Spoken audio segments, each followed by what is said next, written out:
Shavkat Rakhmonov. It's on the list. It's on the mother effing list.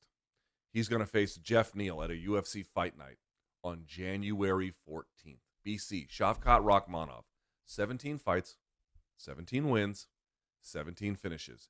This is against Geoff Neal, who looked fantastic in his last outing, which, by the way, I was wrong about. I didn't think he was going to look that good, and boy, did he ever look that good, and then some. If he beats Geoff Neal, how far is Shavkat Rakhmonov away from a title shot? Wow. You went there. Wow. All right, this is the right fight at the right time. It's the right escalation of matchmaking. It's also Geoff Neal, by the way, sitting at 6 in the rankings. And it's also a really good test, critically, of where he's at, because to your point, Geoff Neal has had some health and personal setbacks, but there was a time he looked to be that dude, and he's starting to look like that dude again, seriously. So, you know, I made the Johnny Hendricks comparison before, Luke, but it's kind of like he's coming on, dude, right? He's coming on. This is the right test. If he slays it, and if Shavkat does it in the manner of which he consistently does, he doesn't play with his food, man. He eats that shit. Yeah, I mean, can we look at this top 5, Luke? Can we look at the title picture right now? I want to know from you. Okay. Who's next? Who should be next after that? Like, let me ask you. I don't know, Luke.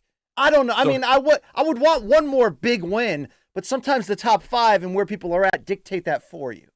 So the question is, like, how close would he be to a title shot? A little hard to know. Let me read the top 1 to 8, and there's a reason why. Usman and Covington. We know Usman has business. Covington, we're not quite clear what's going to happen there. Khamzat sitting at 3. Still, is he going to get out of the country? Is that a thing? We don't know. The big X factor also is what's going on with Gilbert Burns, who wanted to fight with Jorge Masvidal, but that kind of hasn't come to fruition. And then we get to the meat of the real issue. 5 is Bilal Muhammad, who takes on Sean Brady at UFC 280. 6 is Geoff Neal. 7 is Wonder Boy, who has a fight coming up as well. And then 8 is Sean Brady. So let's figure this out. If Bilal wins, maybe he passes Gilbert, but he still stays in that 4 to 5 range. If Brady wins, I think he's going to take a big leap up, and he might get inside that top 5 space. In which case, if Brady wins and Shavkat wins, BC, not only would that mean you and I have to get a tattoo, it could mean you get a Brady versus Shavkat Rakhmonov fight, which would be a fucking banger. Yeah. But my point would be this. If Shavkat beats Geoff Neal, I think he only has one more fight after that, to be perfectly honest with you. I think this is a setup for a potential number 1 contender fight. One time more. And if it was Sean Brady, wow. I mean, if it was Bilal Muhammad, too, that would be the right type of test. Yeah, either way, the winner of that fight, let's say. Yeah, things are looking up. And, we're gonna. What was the date on this Shavkat Geoff Neal fight, Luke? I didn't hear that. January 14th is what I have. UFC Fight Night. All right. We got a lot of time before then, but that's also close enough to really wet the whistle here. How does the Chimaev conversation play into this at all? I mean, I feel like Chimaev he already fought Burns, and there's Colby sitting out there. It's not to say that a Shavkat versus Chimaev. First of all, I think a Shavkat Chimaev fight, assuming Chimaev can make 170 more regularly, is simply inevitable. There's just no denying that. But I will say that, like, I feel like Shavkat is just from what he's accomplished. The next order of business, it could be Chimaev. I'll say this. If he goes in there and just blows the fucking doors off of Geoff Neal, well, then we can revisit this conversation. But if he beats him, because here's the thing, Shavkat doesn't come out shot out like a cannon. He kind of takes his time a little bit. So I find, like, the idea of him just running over somebody a little bit unlikely. And also, Geoff Neal, is a very good fighter. Geoff Neal could win this and advance his cause. So there's that. And also, if Bilal wins, he's been kind of putting together a pretty great streak.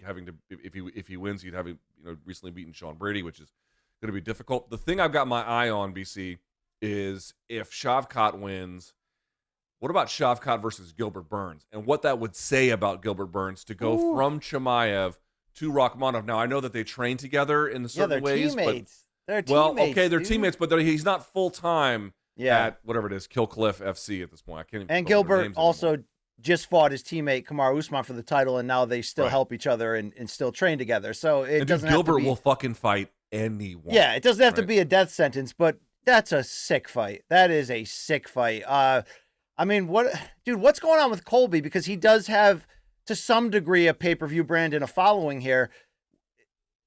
Is a Shavkat Colby huge fight just as good? I mean, it's not just as good as the title, but to show you what the company thinks of Shavkat, should he win this one coming up? What do you mean? I'm not sure I understand the question. Let's say Shavkat wins here. Okay. And we're saying, damn, how far away is he from a title shot? Well, what if that next offering was Colby Covington in a very high-profile situation? I mean, that would tell you what the company believes they have here in Rakhmonov, in Shavkat, right? Yeah. I don't know what's going on with Colby to answer the first question you had before that. Dana White told the media, for whatever that is worth, that Colby was ready to get back to action. Remember, there still is that existing legal issue with Jorge where he told his team he had a traumatic brain injury, and it's like, I don't know how you go through with a lawsuit with that, or a legal matter, I should say, with that if that's in play. But okay, neither here nor there. Assuming he takes a fight, the problem with giving Colby to Shavkat, even if Shavkat gets past him, is what you do with Chimaev, unless you just wait for Chimaev to take the winner of Leon versus Kamaru 3. Could you do that? Could you just have him sit on ice for a little while? Who, Hamza? Yeah.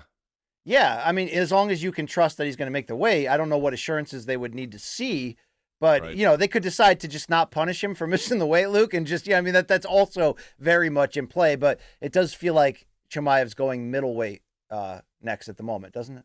It does feel his coach kind of poured a little bit of cold water on it, saying it's too soon to say, so I don't really know. By the way, what kind of odds would you lay on Rakhmonov versus Neal? How would you size that up?